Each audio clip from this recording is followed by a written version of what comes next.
Attila from the Third Cart here.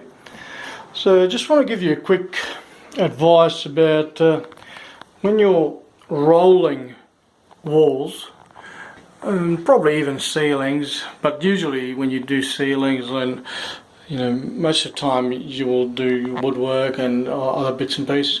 But in case you don't, and especially when you're rolling walls which are a different colour than the woodwork, then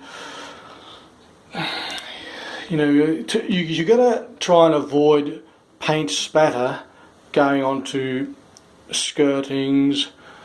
Skirtings are the most susceptible because they're the lowest and they're just below the walls, and so if I because I've already painted the skirtings there, but let's say that if you don't have to paint the skirtings, you just leave the skirtings as they are and you're only painting walls, then you got to protect the skirtings from paint spatter, because there's going to be all these little spots of wall paint on the skirtings otherwise.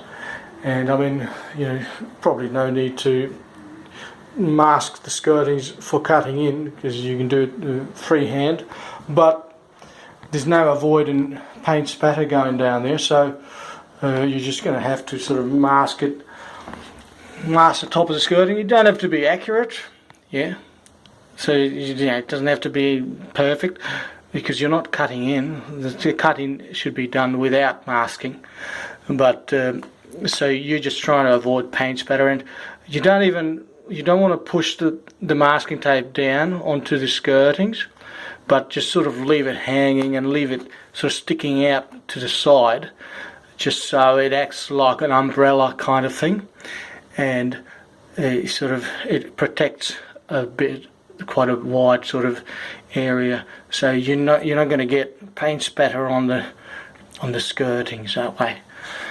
Alright, I hope this is helpful. Have a good day. Bye.